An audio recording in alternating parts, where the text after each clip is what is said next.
শুধু সংখ্যালঘু না, অনেকগুলো বিষয় আসলে কুমিল্লার ঘটনাটা আমাদের যদি আমরা চোখ খুলতে চাই তাহলে চোখ খুলতে পারি। যেমন ধরেন ঘটনাটি বলা বিভিন্ন রকমের ন্যারেটিভ তৈরি হচ্ছে।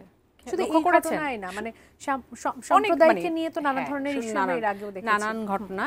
যেহেতু এই ঘটনাটা একদম সাম্প্রতিক বা এই ঘটনাকে কেন্দ্র করেই আমাদের আজকের বসা,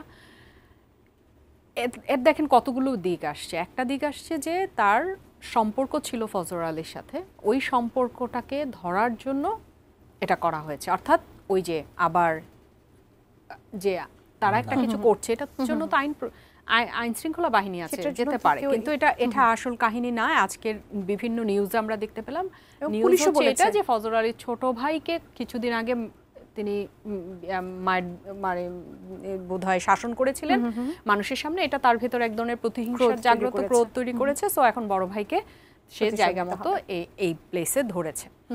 এবং এখন যেহেতু এই মুহূর্তটা এইভাবে কাজে লাগানো যায়, সেটা একটা কারণ। এখন দেখেন এখানে কিন্তু পারিবারিক একটা ব্যাপার আছে, জেলাসি একটা ব্যাপার আছে, ক্রোধ, দুই ভাইয়ের মধ্যে একটা বিষয় আছে। তাহলে দুই ভাইয়ের এই ঘটনায় পুরুষতান্ত্রিক সমাজ ব্যবস্থায় দেখেন নারীকে টার্গেট করা হলো। একদম। আচ্ছা, ভাইকে মারতে আসছে, ভাইকে অপমান করতে আসছে, তাহলে ভাইয়ের কোনো ছবি তো বের হলো না। বের হলো কার? নারীটির। যে নারীটি এখানে আসলে শুধুমাত্র এই ভিকটিম, এখানে আর তার কোনো ভূমিকা ছিল না।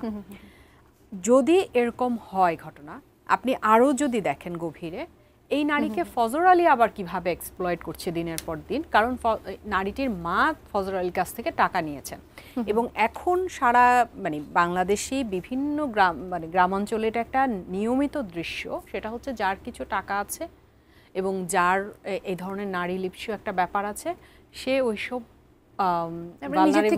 পরিবারগুলোতে টাকা দিচ্ছে, এবং এমনভাবে সুদের হারটা ধরে, যেটা শিখিয়ে দেওয়া হয়েছে এই ব্যক্তিগত সুদগুলোতে, মহাজনী ব্যবস্থায়, এমনভাবে টাকার হারটা ধরে যে ওই পরিবার দিতে পারবে না, শোধ করতে পারবে না, ফলে ওই পরিবারে যে নারী সদস্য আছে তাদেরকে সে ভোগ করবে। এটা কিন্তু একটা ঘটনা না, এরকম অনেক ঘটনা আছে। টানা সপ্তমবারের মতো বেস্ট টিস্যু পেপার ব্র্যান্ড হিসেবে স্বীকৃতি পেয়েছে বসুন্ধরা টিস্যু। তাহলে এখানেও একটা ইকোনমিক, আমি যদি পলিটিক্যাল ইকোনমিক জায়গা থেকে যাই, ইকোনমিক একটা ব্যাপার আমরা দেখতে পাচ্ছি। হ্যাঁ, যেহেতু মা টাকাটা দিতে পারছে না, মা এই টাকার সূত্রে তার সাথে পরিচয় হয়, এবং দিনের পর দিন যেহেতু টাকা দিতে পারছে না, অতএব ফজর আলী বললেই তার সাথে এই সম্পর্কে যেতে হচ্ছে, এরকম একটা জায়গা।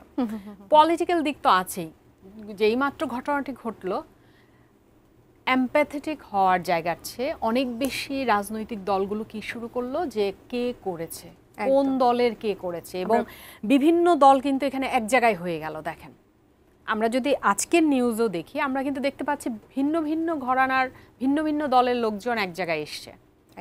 তাহলে দেখেন রাজনৈতিক এই নির্মাণের জায়গাটাও কত জটিল করে ফেলছে। কিন্তু একজন নারীর যে এত বড় শ্লীলতাহানি হলো, এত বড় সারা জীবনের জন্য তাকে এত ট্রমাটাইজ করে ফেলা হলো, বা সমাজের সামনে যে উদাহরণ তৈরি হলো, সেই নিয়ে কিন্তু কোনো রাজনৈতিক দলগুলো সাধারণত কি হওয়া উচিত, সেই জায়গাগুলো নিয়ে কথা বলা উচিত। কিন্তু তৈরি হলো যে তারা কোন পার্টি করে সেটাকে নিয়ে। তারপরে তো এতক্ষণের আলোচনায় ভাইয়ের কাছ থেকে শুনলাম যে এখানে আবার তাদেরকে বাঁচানোরও একটা রাজনীতি শুরু হয়ে গেছে। তাহলে এই বাঁচানোর রাজনীতি যদি শুরু হয়, যেমন ফজর আলীকে এখন দেখানো হচ্ছে হাসপাতালে, আজকেও নিউজে আসছে তিনি হাসপাতালে, কারণ আদালতে উঠানোর মতো তার অবস্থা নাই। তাহলে সেদিন পালাতে পারলো কিভাবে? তাহলে পালাতে যদি পারে, যেই মানুষটি 10-12 জনের হাত থেকে, দুষ্কৃতকারীর হাত থেকে পালিয়ে বাঁচতে পারে, সেই মানুষটি আবার আজকে হাসপাতালেই যাওয়া লাগছে তার। তাহলে এই জায়গাটাতে কোন রাজনীতি আবার কাজ করছে, সেটা একটা বিষয়।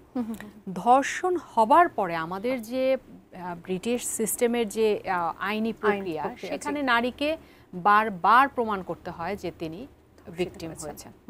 এটা তো আরও এক ধরনের কষ্ট। তারপরে আসেন মামলার ব্যাপারটা।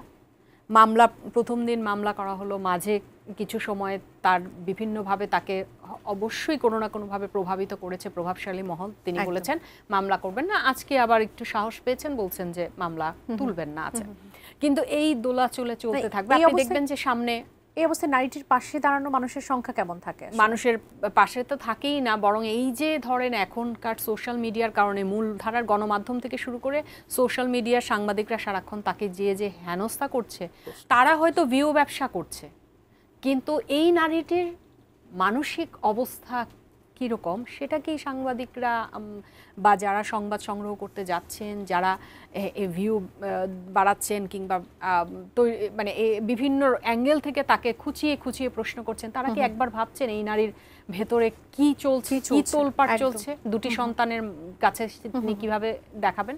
আচ্ছা, আরেকটি অ্যাঙ্গেল আজকে আমি দেখলাম, নারীটি বলছেন তার স্বামী প্রবাসী, যিনি প্রবাসী, তিনি বলছেন যে এটা নিয়ে আর ঘাটাঘাটি করার দরকার নেই। সেটাও একটা পুরুষতান্ত্রিক জায়গা।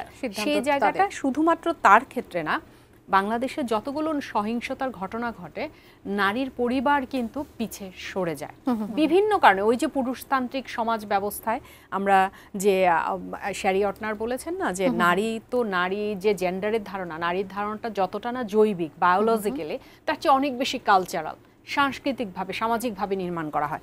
ফলে নারী হয়ে যেমন আগে দেখা যেত যে এসিড দগ্ধ নারী আত্মহত্যা করতো, কিংবা বিভিন্ন সহিংসতার ঘটনায় নারীরা আত্মহত্যা করে। আপনি দেখেন গত 2018 থেকে 24 সাল পর্যন্ত প্রায় 27,000 নারী বিভিন্নভাবে এই আত্মহত্যা হোক, হত্যা হোক, রেপের ঘটনা ঘটুক, অর্থাৎ নারী সহিংসতার ভিকটিম হয়েছে।